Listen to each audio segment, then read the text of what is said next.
These are the only 20 games you must play before it's too late. Tails again? Starting off at number 20, we have Batman Arkham Knight. Look, I don't care how many superhero games come out, nothing has topped the Arkham series. In fact, Arkham Knight is the ultimate culmination of everything Rocksteady perfected over the years. First off, let's talk about the combat. If you've ever played an Arkham game, you know exactly what I mean. That free flow combat system, it's still the gold standard for melee combat in gaming. Every punch, counter, and takedown feels ridiculously satisfying. And then there's the open world. Gotham City in Arkham Knight is hands down one of the best cityscapes ever created in gaming. The rain-soaked streets, neon-lit rooftops, and sheer verticality make you feel like you are Batman. Of course, there's also the Batmobile. Yeah, some people weren't fans of how often the game made you use it, but let's be real. It's a tank and a high-speed beast in one, and tearing through the city never stops being fun. But the real magic of Arkham Knight is the story. Without spoiling anything, let's just say Rocksteady took Batman's darkest fears and cranked them up to 11. The psychological twist, the jaw-dropping moments, and that one particular mechanic that messes with your head, it's some of the most genius storytelling in any game, period. That was not easy.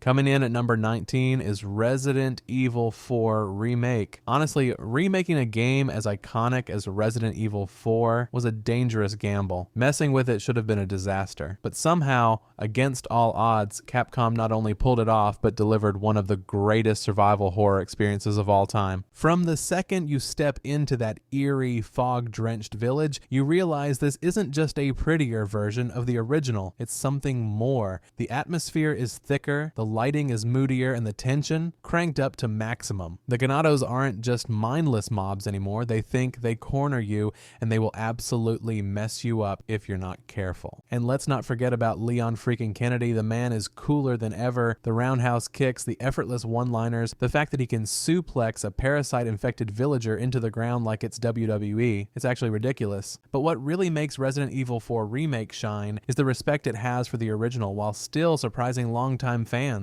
The pacing is tighter, the combat is sharper, and somehow the game is even scarier than before. I don't know what kind of dark magic Capcom used to pull this off, but this remake isn't just good, it's legendary.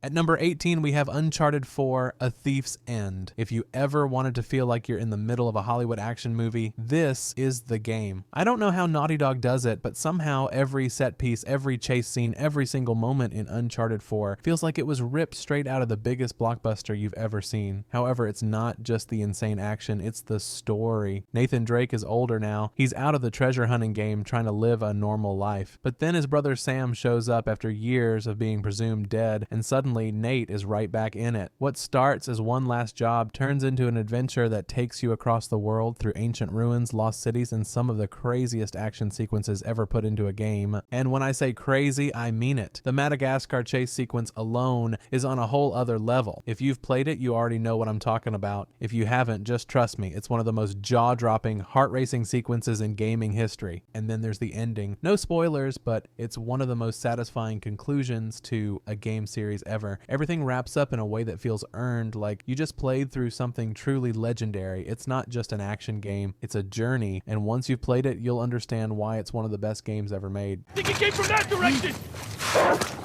We got Landing at number 17 is The Last of Us Part 2. Look, I know some people love this game and others absolutely hate it, but no matter where you stand, you can't deny what The Last of Us Part 2 pulled off. This isn't just a game, it's an experience, one that drags you through the dirt, messes with your emotions, and refuses to let go. Ellie isn't the same person we knew before. She's angry, broken, and out for revenge, and the game forces you to walk every painful step of that journey with her. You don't just watch her spiral, you feel it. Every decision, every kill, every heartbreaking moment, it all hits like a punch to the gut. But beyond the story, beyond the emotions, the game itself is a masterpiece. The world feels so alive, it's almost unsettling. Buildings aren't just there for decoration, they're filled with abandoned memories, broken history, tiny details that make it feel like a real place instead of just a level in a game. The combat is terrifyingly intense, with enemies that don't just charge at you but hunt you, communicate, adapt to your tactics. And the animations, visuals. Some of the most realistic ever put into a game, and that's what makes The Last of Us Part 2 impossible to forget. It doesn't just tell a story, it makes you feel it.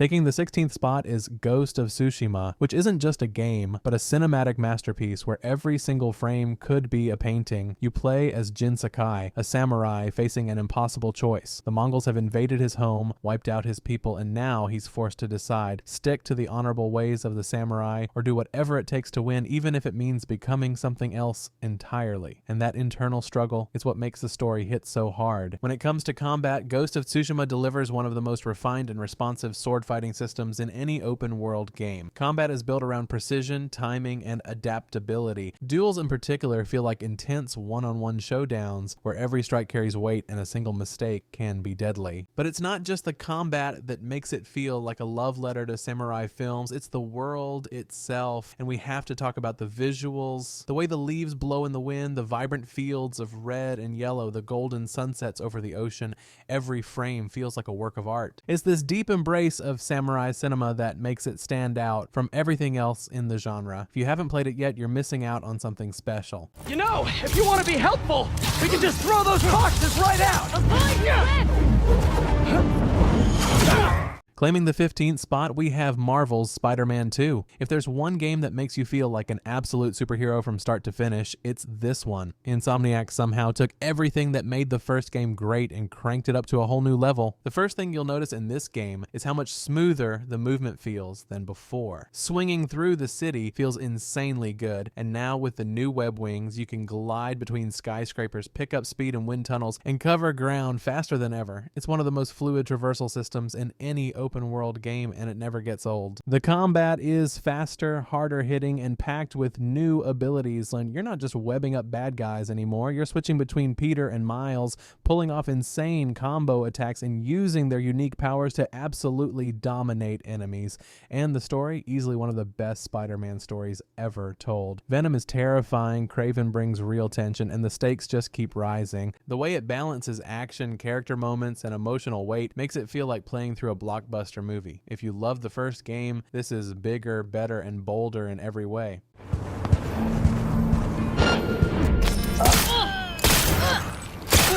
Number 14 belongs to Cyberpunk 2077 Phantom Liberty. We all know how this game hit the scene back in 2020, and not in a good way. After its disastrous launch, most people thought it was done for, but somehow, after years of updates and one massive expansion, CD Projekt Red didn't just fix the game, they completely transformed it. Phantom Liberty is a cyberpunk experience we should have had from day one. The city feels alive, the gameplay is smooth, and the world building is on another level. And then there's Dogtown, the new district that feels grittier, denser, and packed with even more chaos than the rest of Night City. The RPG mechanics actually matter now. The new perk system makes every build feel unique. Cyberware actually turns you into a futuristic killing machine, and combat is way more satisfying. Phantom Liberty throws you into a spy thriller with Idris Elba playing one of the coolest characters in the game. And the new ending for V's story, let's just say it's one of the best conclusions CD Projekt Red has ever written. If you gave up on this game, now is the time to come back. This isn't just an expansion, it's a full-blown redemption arc.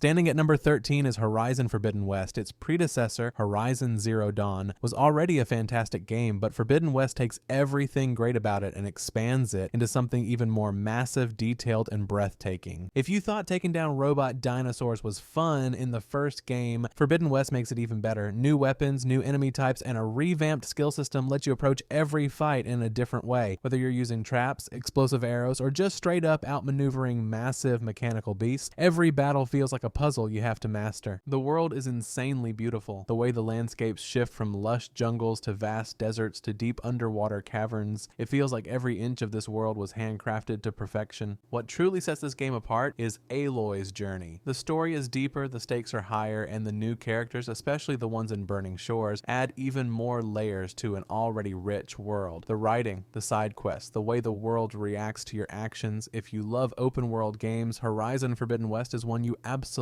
can't skip.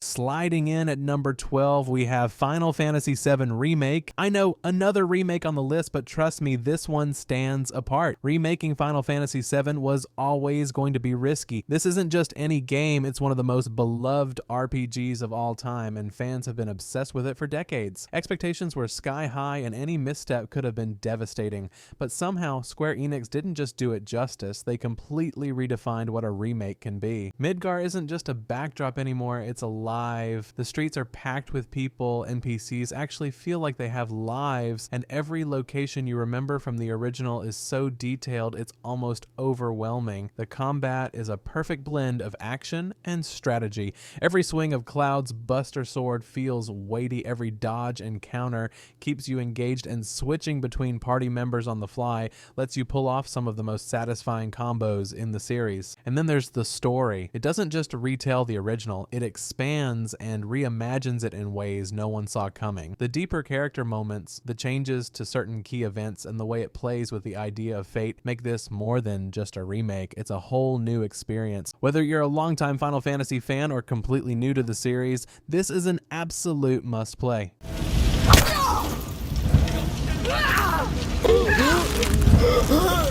At number 11, we have A Plague Tale Requiem. Let's be real, some sequels take what worked well and polish it up a little. Others go all in and make everything bigger, darker, and more intense. A Plague Tale Requiem is definitely the second one. The first game was already brutal, but this is something else. Amisha and Hugo's journey is even more desperate, the world is even more unforgiving, and the emotional gut punches come harder than ever. From the very first chapter, you can feel it. Things aren't just bad, they're worse. Of course, there are also the rats. You'd think they couldn't get creepier, but nope. Now there are millions of them. They don't just flood the streets, they swallow entire landscapes, reducing everything in their path to nothing. But beyond all that, Requiem is just better in every way. The stealth is more refined, the environments are bigger, and Amisha, who once felt like a fragile survivor, now fights back. She's angry, she's exhausted, she's barely holding it together, and that makes her story even more gripping. By the time the credits roll, you're just left stunned. This isn't just another good sequel, it's a game that sticks with you long after it's over.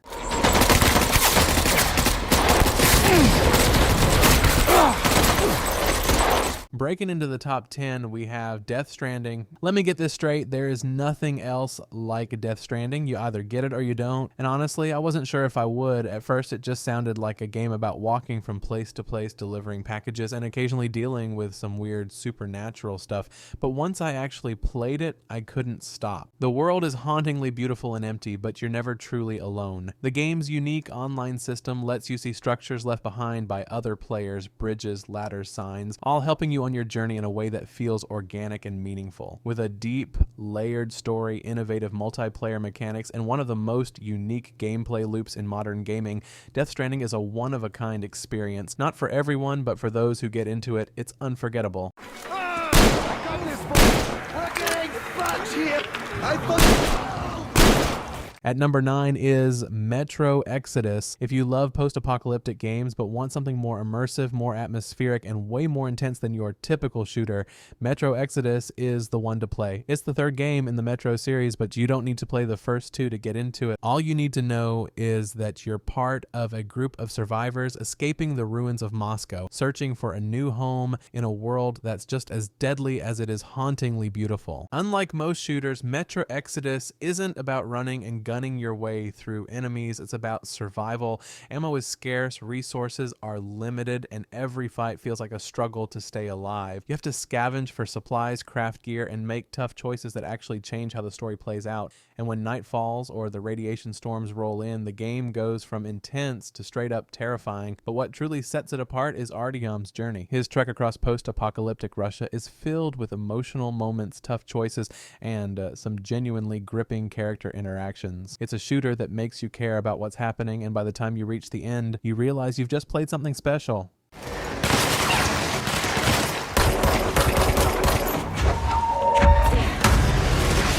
Securing the 8th spot is Control Ultimate Edition. Control feels like a game that shouldn't exist in real life. It's too weird, too creative, too experimental, but somehow it works. From the second you step into the Federal Bureau of Control, everything feels off. The walls shift when you're not looking, voices whisper through the air, and no one is particularly interested in explaining what the hell is going on, and that's what makes it so damn good. The combat is where Control truly shines. Jessie Faden isn't just running through hallways with a gun, she's hurling objects with telekinesis, floating through the air, and bending reality itself. The moment you start launching deaths and shredding enemies with the shape-shifting service weapon, you realize you're playing something that feels different. And let's not forget about the world building in this game. Remedy has always been great at writing weird, intriguing stories, and Control takes that to another level. Every file, every conversation, every little detail adds to the bigger mystery of what's really happening in the Bureau. If you love games that challenge you to pay attention, put the pieces together, and come up with your own theories, this is one you can't miss.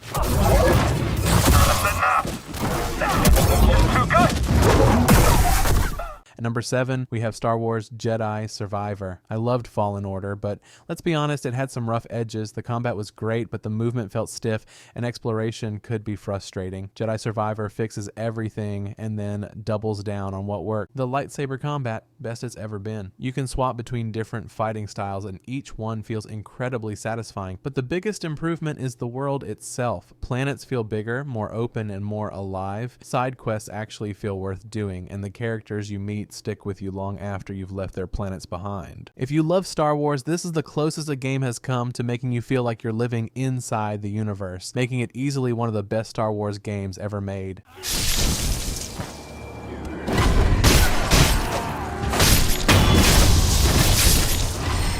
Coming in at number 6 is Sekiro Shadows Die Twice. If you've ever played a From Software game and thought, I wish this was even harder, well, here you go. Sekiro doesn't let you hide behind shields, spam magic, or summon help. It's just you, a sword, and whoever has better reflexes wins. At first, the game feels impossible. Enemies attack relentlessly, bosses punish the slightest mistake, and your muscle memory from Dark Souls, completely useless here. But once it clicks, once you truly understand the rhythm of combat, it becomes something else entirely. The game's take on feudal Japan is stunning, filled with haunting landscapes and some of From Software's best enemy designs. And the grappling hook changes everything, letting you zip across rooftops, ambush enemies from above, and escape fights in a way that Soulsborne games never allowed. It's easily one of From Software's most unique games, and if you can push through the brutal learning curve, it's also one of the most rewarding.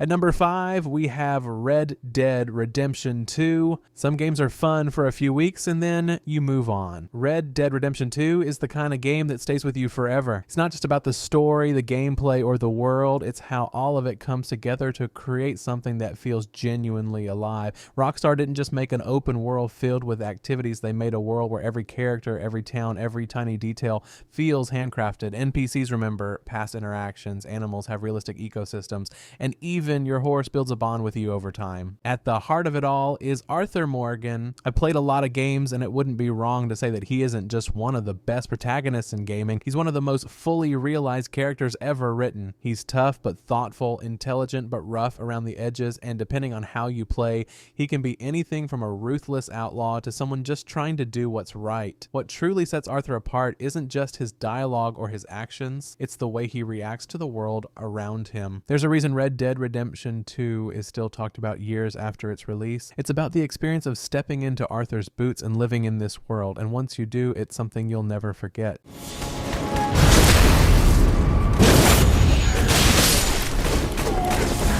Coming in strong at number 4 is Elden Ring. At this point, From Software has nothing left to prove. Sekiro was a masterpiece, Dark Souls redefined the action RPG genre, and Bloodborne still haunts my dreams in the best way possible. But somehow they outdid themselves again with Elden Ring. This game takes everything From Software is known for, brutal combat, deep world building, and cryptic storytelling, and throws it into one of the most expansive, beautifully crafted open worlds ever made. Unlike most open world games that overwhelm you with quest markers and checklists, Elden Ring does the opposite. It hands you a vague goal, points you toward a distant golden tree and says, go figure it out. Then there's the combat, which is as brutal and rewarding as ever. You can be a tank swinging a colossal sword or a sorcerer raining down magic from across the battlefield. The possibilities feel endless, and no matter how you build your character, the game constantly pushes you to master its deep combat system. Elden Ring isn't just a great game, it's a genre-defining masterpiece that takes the best parts of previous titles and expands them into something that feels truly limitless.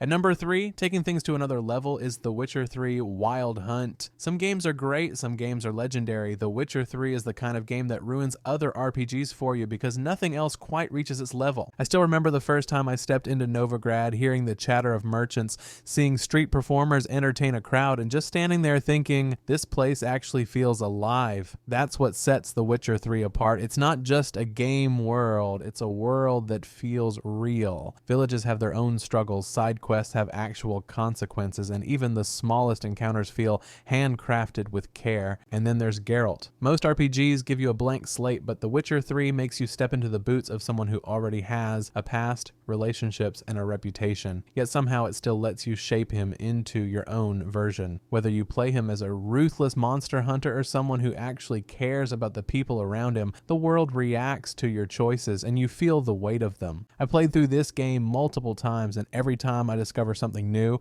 That's the mark of a true masterpiece. It doesn't just give you a great experience once, it keeps pulling you back in.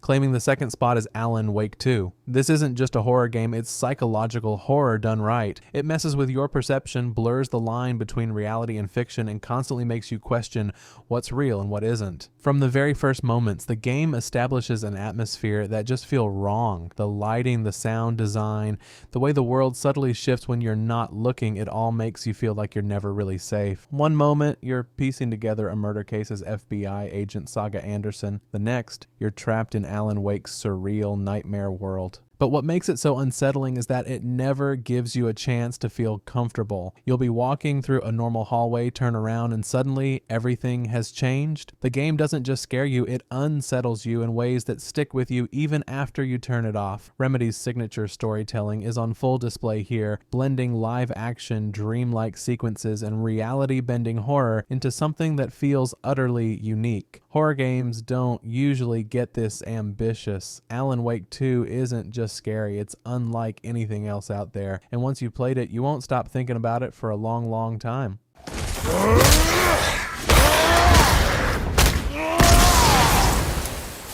And finally, at number 1, we have God of War 2018. Taking a character as iconic as Kratos and completely reinventing him should have been impossible, but somehow Santa Monica Studio pulled it off, and in doing so, it created one of the most powerful stories in gaming history.